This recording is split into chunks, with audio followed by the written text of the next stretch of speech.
and welcome to another Notes from a Devil. These Notes from a Devil videos are always short because they're just little notes from me to the community so I can address something. As you all know, Progressive Devilry is my side project, not my main source of income, as I addressed in my last Notes video. I've taken some actions to protect my legal name and keep it separate from everything I do as an activist so as not to cause issues for my employer.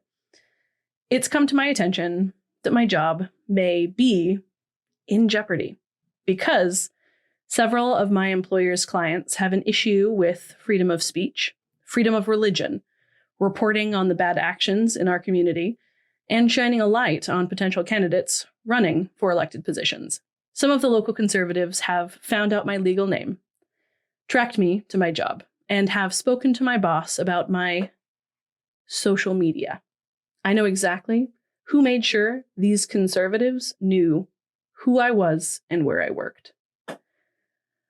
One client, who doesn't even have social media, was forwarded screenshots of my posts and contacted my boss to ask, among other things, if I worshipped the devil. The people voicing concern to my employer asked that I not be told their identities because they were afraid I would put them on blast on social media. Here's the thing about that. I've given anyone to do with my job a wide berth. For the same reason, I kept my legal name off of anything to do with Progressive Devilry. Now, more than one person has contacted my boss to voice their displeasure about my supposed defaming local community members, which was sparked by a post I made about looking into Sean Smith, which I think is the real reason my employer has been contacted, rather than the fact that I use devil iconography. I've heard they have been having meetings about me, and I am super flattered to be considered such a threat. As I stated earlier, Progressive Devilry is my side project, not my main source of income. But if my main source of income fails me, that means I'll have a lot more time on my hands. A lot. And that wide berth I've given everyone associated with my job narrows a whole lot because I would have nothing left to lose, right? It's like how our local independent journalist, Dominic Bonney, has had his show canceled on NCW Life this week. Did you know that he was doing it for free? He was literally investing in the community with his own time and money to spotlight the good people doing good work here.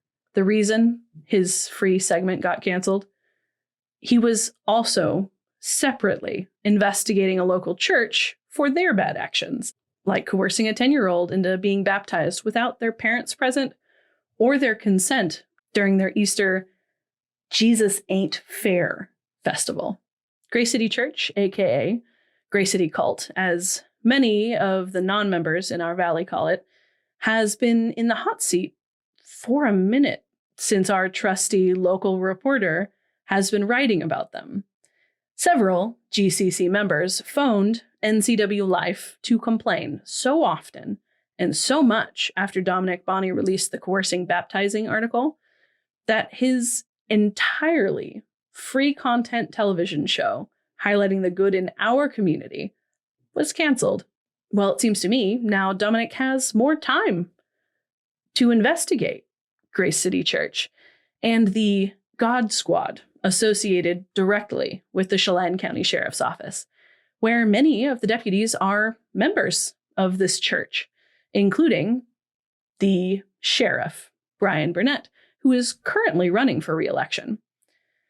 This church also has an unaccredited year-long leadership seminar called the Vector Academy, where they are also teaching their leaders and pastors of tomorrow that Mormonism is a cult, though I doubt they appreciate the irony.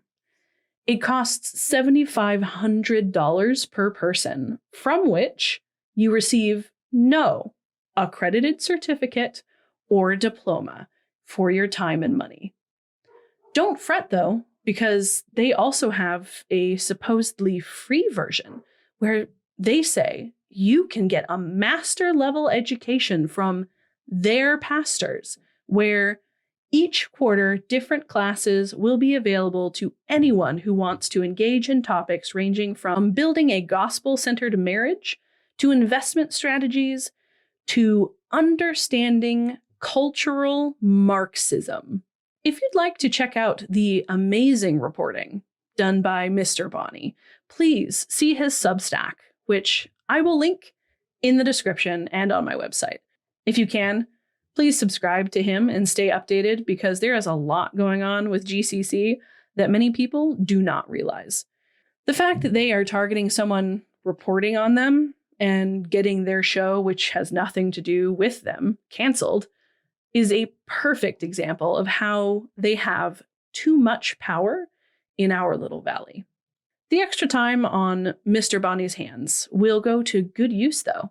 I'd say that's why they call it consequence culture and not cancel culture, because those of us who invest our time and resources to shed light in this community can never be canceled. Thanks for watching, and if those of you who are actively trying to get me fired or watching, all I have to say is, come what may. Blessed be. Let's make progress. Hit that subscribe button to stay updated with us. And any sources we've used in today's episode are below or are available on our website at progressivedevilry.com.